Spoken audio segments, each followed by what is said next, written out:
제2기 트럼프 정부 시대 대한민국의 사회 보수주의라는 태풍이 몰아치고 있다. 전문가들은 우선 왜 해리스 민주당 후보가 패배했고 도널드 트럼프 공화당 후보가 승리했는지를 분석해야 한다. 오늘 마무리를 질 이슈는 사회 보수주의 태풍 몰아친다라고 하는 방금 말씀드린 오늘 창간 19주년을 맞은 아시아투데이의 오늘 이 창간 기념 시리즈를 여러분께 소개를 해드리고자 합니다. 사회 보수주의 한번 기사를 잠깐 보도록 하겠습니다. 보수주의, 컨서버티즘 이런 얘기는 여러분들이 들었겠지만 사회 보수주의 태풍이 몰아친다 하는 것이 오늘 창간 기념 시리즈로 나와 있습니다. 창간 19주년, 내년이 20주년이고요. 올해가 19주년 대선언 다시 길을 묻다 이렇게 돼 있죠. 바로 여기에 나와 있습니다. 사회보수주의? 저게 뭐지? 새로운 개념인가? 라고 여러분 생각하실지 모르지만 그렇게 새로운 개념은 아니고요. 미국의 학계 또는 트럼프 일기 시절에 상당히 미국 쪽에서 먼저 이 개념이 확산이 된 그런 상황입니다. 먼저 뜻을 한번 살펴보겠습니다. 사회 보수주의, 영어로는 소셜 컨서버티즘. 보통 우리가 보수주의 할 때 보수의 컨서버티즘이라는 그 얘기로 주로 얘기를 하는데요. 앞에 소셜이라는 얘기가 붙었습니다. 즉 사회 보수주의인데 왜 소셜이라는 말이 붙느냐? 사회 안정 유지, 여기에 방점을 둡니다. 그 더 한꺼풀 들어가면은 점점 좌경화가 되고 있다. 좌파의 정책이라든가 좌파의 좌파가 강조하는 그런 컨셉들이 감성에 너무 호소를 하는 그런 면에서 먹히고 있다. 그래 미국을 뿐만 아니라 점점 좌파가 득세하는 그런 세상에 경종을 울려야 된다라는 의미에서 소셜이라는 말을 강조가 됩니다. 그냥 컨서버티즘이 아니고 소셜, 사회 보수주의. 우리가 사회 민주주의라는 얘기는 주로 쓰죠. 3인당, 독일의 3인당, 사회 민주주의 이런 얘기를 씁니다만은 사회 보수주의라는 것도 지금 현재 트럼프 2.0 시대를 맞이해서 트럼프가 강조를 하는 그런 대목이 바로 여러분들 화면에 지금 보고 계시죠. 의무, 도덕, 전통적 가족 가치, 이 가족의 그런 끈끈한 혈연이 사회의 가장 기본적인 구성 요인이 된다라고 하는 게 전통적인 가족 가치 지원으로 사회의 안정을 유지할 것을 주장하는 정치 사상이다 하는 얘기입니다. 이번에 트럼프의 당선 때문에 갑자기 튀어나온 것은 아니고요. 8년 전 이 트럼프가 집권을 시작할 때 그때부터 얘기가 나온 것입니다. 전 세계의 모든 보수주의 정당이 지금 공통적으로 가지고 있다. 이른바 급진적인 또는 좌경화가 상당히 심한 상황에서 이것을 바로 극복을 하고 사회에 안정의 가치를 주는 그런 정치 사상이라는 얘기입니다. 20세기 후반 미국에서 처음 나타났다가 바로 트럼프 1기 집권 때에 다시 한번 주목을 받은 그런 상황인데요. 대략 뜻을 여러분들이 아실 겁니다. 국민 감성을 자극을 하는 좌경화, 이른바 좌파들은 한국도 마찬가지죠. 그러니까 이것을 소개하는 이유는 지금 우리 상황과 아주 맥을 맞닿아 있다는 그런 판단에서 여러분께 소개를 해드립니다. 이 좌경화는 국민 감성에 이제 못 살겠다 갈아보자라고 하는 지난번 총선 때 제가 총선에 출마했을 때도 바로 이 못 살겠다 갈아보자라고 하는 단순하고 명료한 선동 문구에 사실은 맥없이 우리가 당했거든요. 그게 이제 정권 심판을 더 한 줄로 풀어낸 것입니다. 정권을 심판하자라고 하는 것이 바로 못 살겠다 갈아보자인데 거기에 그냥 속절없이 우리가 처음에는 사실 크게 이 큰 대세 지장이 없겠다라는 그런 슬로건으로 봤습니다만은 점점 총선 4월 10일 날이 다가오면서 바로 그 슬로건이 정권 심판 그 사상과 맞닿아서 그게 그렇게 태풍을 일으킬 줄 여러분들 그렇게 물론 뭐 3, 4일 남겨두고 이거 역전이 되나 보다 그리고 무슨 아주 역풍이 부네 라고 하는 것은 저도 역시 후보로서 다니면서 많은 유권자들 다니면서 알겠지만 이렇게 큰 역풍이 올지는 예상 밖의 거물 끝 태풍인 것이죠. 바로 여기입니다. 국민 감성에 자극을 한다. 국민 감성을 톡톡톡톡 뛰는. 왜냐하면 이들은 선전선동에 관해서는 뭐 세계 1등이죠. 말하지 괴벨스의 선전선동을 그대로 이들은 따라오고 있습니다.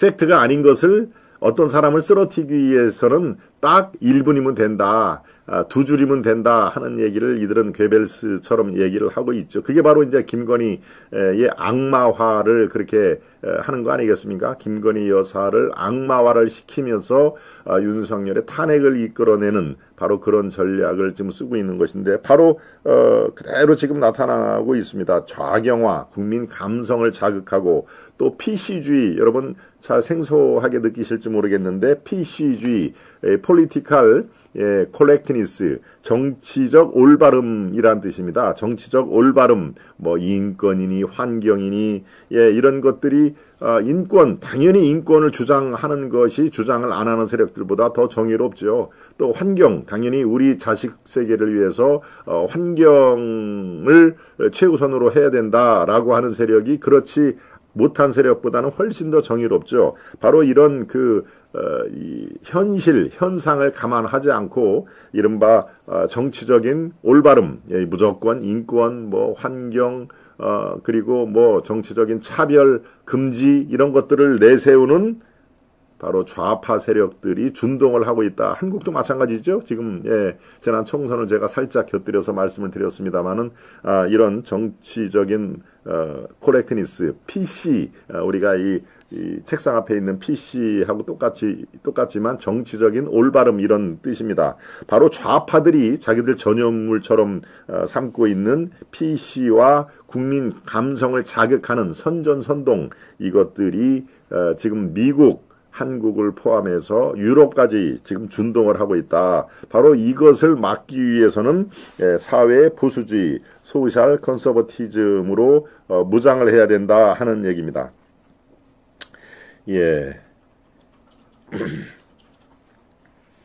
바로 요 대목을 조금 더 살펴보겠습니다.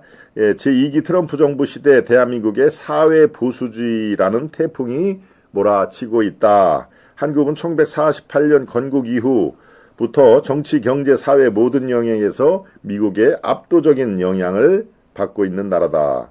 한 소련 수교와 한 중국 수교, 남북한 유엔 동시 가입 등 노태우 정부의 북방 외교를 설계한 노재봉 전 국무총리죠. 이렇게 얘기합니다. 한국 정치는 국제 정치가 국내 정치를 좌우하는 모습이다. 지정학적 위치 때문이다.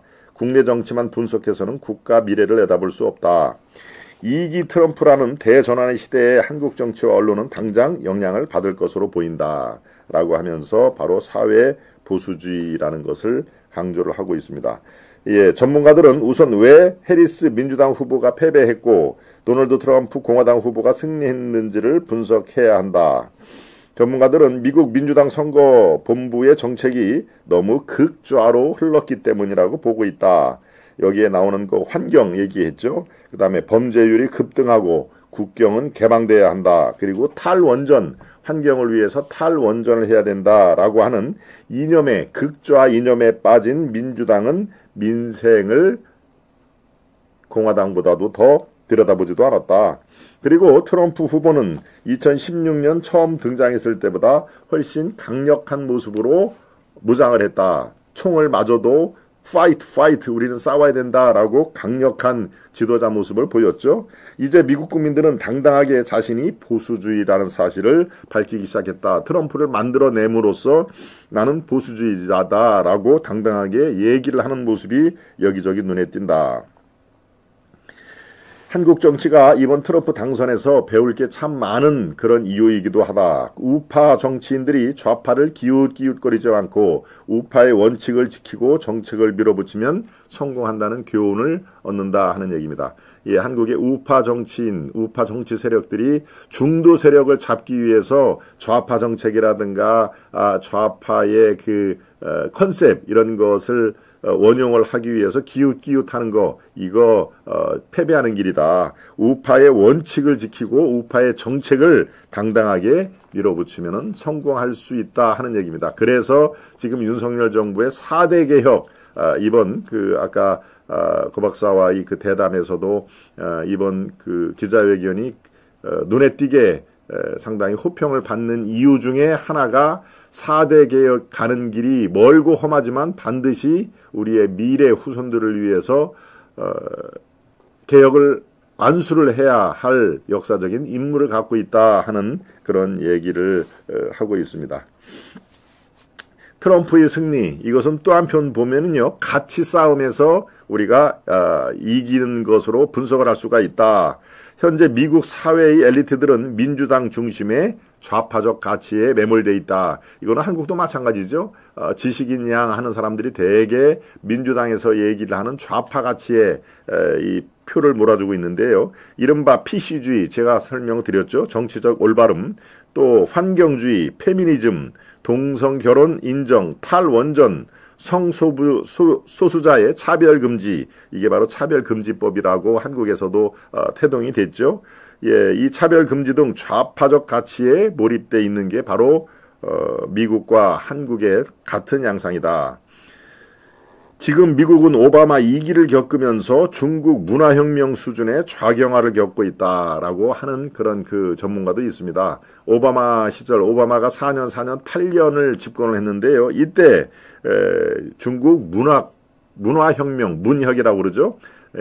아주 중국을 10년 후퇴를 시켰다고 평가를 받는 중국 문화혁명 수준의 좌경화를 미국은 걸었다. 그런 의미에서 이 오바마가 없었으면은 트럼프가 나올 수 있었을까요? 예, 트럼프가 미국 대통령으로 당선이 된 것은 바로 오바마가 있었기 때문에 그런 반작용으로 트럼프라는 아주 초보수주의 그리고 소셜 컨서버티즘이 미국에서 중시를 하는 그런 계기가 됐다 하는 얘기입니다. 여기서 PC주의라는 얘기를 조금 더 설명을 드려야 되겠습니다. PC주의는 증거주의나 법치주의와 같은 이성적 코드가 아니라 국민 눈높이 같은 대중의 감성 코드를 중요시한다. 그러니까 한국의 민주당도 마찬가지지만 국민 눈높이라는 것을 상당히 강조하죠. 예, 이것은 법치주의 또는 증거주의, 어떤 재판에서 증거나 법치주의가 강조가 돼야 돼도 불구하고 국민의 눈높이에 맞지 않다라고 하는 애매모호한 그런 잣대를 드러내는 이 자체가 바로 PC주의고 이 자체가 좌경화가 됐다는 그런 그 산물이다 하는 얘기입니다. 예, 지금 우리 한국 여의도 정치에서도 국민 눈높이라는 얘기가 꽤 많이 나오지요. 예, 하다못해 그 여당 대표도 이 얘기를 여러 번 사용을 했기 때문에 바로 지금 이 얘기가 의미가 있는 것입니다. PC주의로 따지면은 국민 눈높이보다는 증거주의와 법치주의 이런 확실한 자유민주주의의 근거를 이루고 있는 바로 증거와 법치로 이 모든 판결이라든가 이런 것들이 진행이 돼야 된다. 그런데 증거가 없어도 국민 눈높이에 맞지 않으면 그것은 맞지 않는 판결이다라고 얘기를 해버리면 법치주의의 근간이 무너질 수밖에 없는 것이죠. 그것이 바로 PC주의, 정치적 올바름, PC주의가 가지고 있는 맹점입니다. 그러니까 좌파들이 환경이다, 탈원전이다, 또 이 성소수자들을 우대해야 된다, 차별을 금지해야 된다, 그리고 국민 눈높이에 맞아야 된다라고 하는 것은 국민 감성을 건드려서 자신들이 원하는 것을 얻기 위한 하나의 도구일 뿐이다 하는 것들입니다. 예, 이런 것들이 바로 사회 보수주의 태풍에 몰아친다. 이거는 똑같습니다. 미국도 마찬가지고 한국도 지금 그런 경향이 있기 때문에 오늘 창간 기념으로 사회 보수주의 태풍이 몰아친다라는 것을 여러분께 소개를 해드렸습니다.